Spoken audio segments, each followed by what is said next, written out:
topic of school education in the special session. Happy to do it, Sean. And as I mentioned to you earlier, this is actually the issue. It was KSAC actually at that time, and I had a 30-minute ag show at this point in time. So it's kind of taken me back a few years in a galaxy far, far away.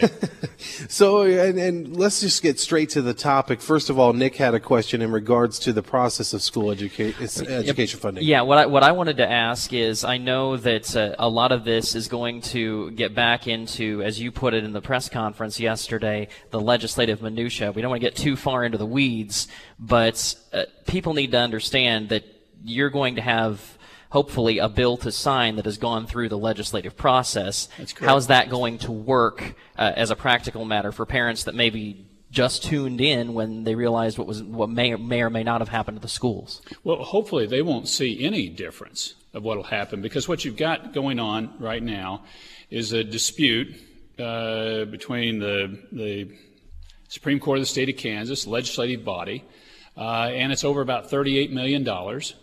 That they're saying that much money is needed in the local option budget, which is about 20% of the school funding formula, and about that much more is needed to be put in by the state to equalize the local option budget. And most of that money will end up in property tax relief in a few counties. It won't even go to the classroom, which is why this seems so crazy to me. Why are we at this point of people being fearful that their schools are going to be shut down over roughly $38 million of a $4 billion total amount going from the state? It's about less than 1%, and most of it's going for property tax relief. That's what's really so strange about all of this. But hopefully at the end of the day, they won't see anything different. The money will, that the legislature will appropriate it, and we'll be able to move on forward, and the schools won't be closed down. But this is something I said when I first came into office. We've got to get out of this cycle of litigation. We've been in constant litigation on our schools for roughly 4 decades now. And this, I just don't think is used for good anywhere in the system. Let's go ahead and go to one of the questions we have on Facebook Live. Why are we pulling funding from home health care agencies to pay for our schools? I'm guessing they're talking about the Medicaid. Yeah, Tara continues, yes, we need our schools, but why can't you find funding somewhere else instead of from health care? Well, one of the parameters that the legislature set when we saw this last fall off in funds was they said, okay, if you're going to do allotments, you cannot do them to K-12. We are not going to allow you to allot. An allotment is a cutback at the governor's office. But they gave the authority to say, okay, you can do allotments on these agencies, but not on K-12. Well, K-12 is roughly half of our state general fund budget. It's a little over 50%, 51%. So when you're left with having to allot funds, the biggest 2 pieces then left are Medicaid, which has grown substantially, continues to grow substantially in the state for its overall cost, and higher education, which we've tried to hold level on its funding, and those are the 2 that took the biggest hit, along with a number of other state agencies. So let's clarify one point about what the legislature has allowed to be done with regard to the reducing budget, and that is there was a payment to the CAPERS plan that was also delayed as part of this. That's correct. And I know that a big part of where you guys, well, I guess I should say the Republicans in the legislature have talked about increased funding for education. They have included CAPERS increased funding in that number. That's correct. So when you reduce CAPERS, aren't you by extension reducing education, since about half of them are teachers? Oh, yeah. I mean, it will have an impact on the overall state education budget. But I would hasten to add, and I hope your listeners are familiar with this, when I came in, the CAPERS system was the second least funded state pension system in America. It was in the bankruptcy zone. And we have now got it up to mid 60% funded. It was the low 50%. Anything below 60% was considered in the bankruptcy zone. And we've changed it to a defined contribution system for new hires after 2015. So now CAPERS is on a much more solid footing than when I came in, but that has cost a lot of money to get it back in on solid footing, of both people that are working for the government paying their share and the government paying its share. So we're in a better position, but a portion of what we were talking about is a CAPERS payment. Well, let's talk about how we may have gotten to the situation when it comes to the budget. Some folks dispute that if it weren't for the LLC tax exemption, as some are calling it, we wouldn't be in this financial crisis. As I'm using again terms that folks are using, like the Democrats, so on and so forth. But let's go ahead and talk about the budget. We've seen some revenue projection shortfalls, yes, and we've seen them quite a bit. Some are blaming your tax plan to go to total zero and the LLCs.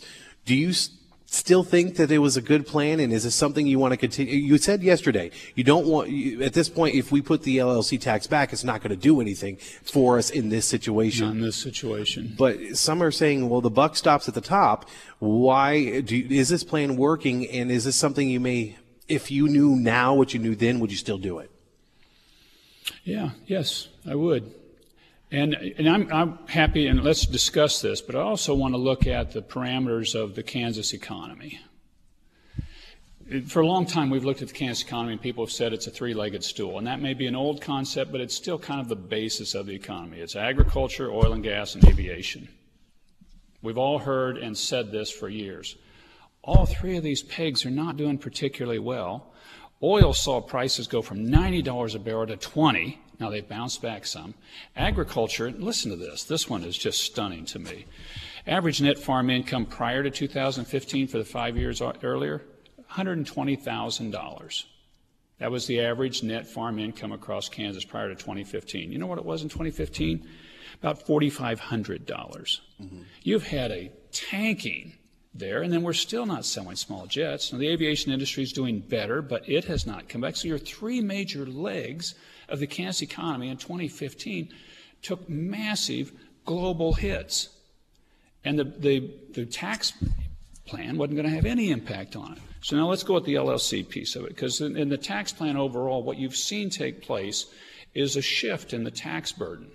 You've seen a shift taking place from taxes on production, basically income taxes, to taxes on consumption, sales taxes. And you've seen those sales taxes rise some as you've held back these taxes on production. And this is, most of your growth-oriented states have low or no income tax and get most of their revenue out of sales tax. Texas, no income tax, but they have sales tax. They have property tax. That's where they get most of their revenue. Tennessee's that way. South Dakota. There's a number of states that way. But a lot of those areas, and I apologize to interrupt, but a lot of those areas, some of disputing, have high tourism, where our tourism isn't as great. That's why the sales tax can compensate for that. What are your thoughts? Well, these are states all over the country. I mean, you have them in the Northeast in New Hampshire. You have them in the South. You have them in the Northwest. You have them in the middle. They're all over the place. But I'm saying you've got three legs of our economy last year were not performing well, two of them taking major global commodity hits. Now let's look at the LLC. So overall what we did is we lowered the income tax rate, broadened the base, and then went to zero on the small business taxes, zero on LLC taxes. That piece of it was scored at about 30% of the cost to the state. What we've seen taking place since then, major increase in the number of small businesses in the state of Kansas.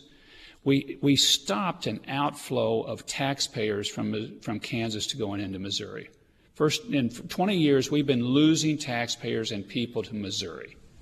In 2 years, that net flow has turned back to Kansas. That's our biggest, most important border. I'm open to examining this. I think what it should be done is next year's legislative session, when we're looking at a big new school funding system, we should also, let's review all the tax policy. It's been 3 years now that tax policy is in place. Let's take a good full look at all of it.